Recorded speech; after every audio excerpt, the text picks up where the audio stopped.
उसने अपने पापा की राख निकाली और उसे ऐसे अपने गालों पर लगाया जैसे मेकअप करते हैं। फिर मम्मी की राख उठाई और उसे आंखों पर ऐसे लगाया जैसे आई शेडो हो। अपने बूट कसने के लिए पावर ड्रिल का इस्तेमाल किया और कमर को कसने के लिए लोहे वाली रिंच का। फिर उसने अपने खास बनाए हुए इयररिंग्स पहने, कांटे रहित गुलाबों का एक गुलदस्ता उठाया और धीरे धीरे सीवर से बाहर आई। दरअसल आज उसकी शादी थी। गाँव के लोग जब उसे देखने लगे तो सब ने डरकर अपनी खिड़कियां बंद कर दी, मगर उसे कोई फर्क नहीं पड़ा क्योंकि ये तो एडम्स फैमिली की अपनी स्टाइल थी। जब शादी की खुशी भरा संगीत बज रहा था, दुल्हन धीरे धीरे शादी के हॉल में दाखिल हुई। लेकिन तभी गोमेज को याद आया कि वो शादी की अंगूठियां लाना भूल गया है। उसी वक्त उनका पालतू थिंक दौड़ता हुआ आया और किसी जादू की तरह अंगूठियां ले आया। जैसे ही पंडित शादी शुरू करने वाला था, कुछ गांव वाले जलती हुई मशाले लेकर आ गए। उनका मकसद था इन राक्षसों को खत्म करना। गोमेज ने जल्दी से शादी पूरी की और अपने परिवार से कहा कि वे तुरंत भाग जाएं। लेकिन बाहर निकलने का रास्ता सिर्फ एक ही था, मगर वो भी गांव वालों ने तोड़ दिया था। अब भागने का कोई तरीका नहीं बचा था, इसीलिए उन्हें हथियार उठाकर लड़ना पड़ा। मगर उनका इरादा किसी को चोट पहुंचाने का नहीं था। अपनी फैमिली को बचाने के लिए दादी ने खुद पीछे रहकर सबको भागने का समय दिया। भाई ने सबको अपने कंधे पर उठाया और पहाड़ की ऊंचाई की ओर चढ़ने लगा। चांदनी रात में वे सब अकेले और बेबस लग रहे थे। वे भले ही अब सुरक्षित थे, लेकिन जहाँ भी जाते लोग उन्हें देखकर डरा देते और भगा देते।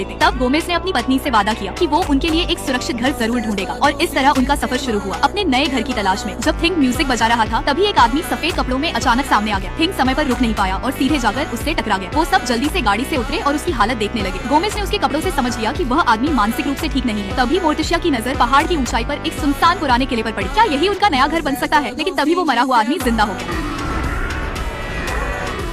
लेकिन गोमेज ने कहा कि धन्यवाद पुराने दोस्त, अब तुम ही हमें रास्ता दिखाओ। इस तरह वह बिना सोचे समझे गोमेज का नौकर बन गया। कुछ ही देर में वे उस किले में पहुंच गए। गोमेज ने मोहर तोड़कर दरवाजा खोला। जगह डरावनी थी, दीवारों से खून की बूंदें टपक रही थी। कोई और होता तो डरकर भाग जाता, लेकिन एडम्स फैमिली को ऐसे ही घर पसंद थे, इसीलिए उन्होंने वहीं बसने का फैसला किया। जल्दी ही उनके दो अजीब बच्चे हुए। बड़ी बेटी का नाम बुधवार रखा गया। उसे गिलोटिन के नीचे सोना पसंद था। अगर हर सुबह पेड़ की आत्मा उसे नहीं जगाती तो वो अब तक कई बार मर चुकी होती। उसका छोटा भाई पक्सली तो उससे भी ज्यादा डरावना था। उसे अपने पापा पर खुद बनाए हुए हथियार आजमाना सबसे अच्छा लगता था। भाई बहन बहुत करीब थे। बुधवार का प्यार जताने का तरीका था पक्सली को जिंदा दफना देना। और इसी तरह एडम्स फैमिली उस डरावने किले में खुशी खुशी रहने लगी। सब कुछ ठीक चल रहा था, जब तक कि एक दिन किले के चारों ओर छाई धुंध हटने लगी और उनके सामने एक सुंदर छोटा शहर दिखने लगा। उसी वक्त रियल एस्टेट एजेंट मार्गो कुछ क्लाइंट्स को एक नया घर दिखा रही थी। जैसे ही उसने पर्दा हटाया, सब लोग दंगे रह गए। सामने पहाड़ पर वो डरावना किला दिख रहा था। मार्गो डर के मारे बेहोश हो गई। जब किले का पता चला तो एडम्स फैमिली ने सोचा कि अब वे गांव वालों को जाकर बताएंगे कि वे खतरनाक नहीं है। लेकिन जैसे ही गांव वालों ने उन्हें देखा, सब डर गए। जब उन्होंने पगजली को कुत्ते की तरह जमीन से पानी पीते देखा तो वो सब घबरा गए और भाग गए। और तब से गांव वाले एडम्स फैमिली को राक्षस समझने लगे।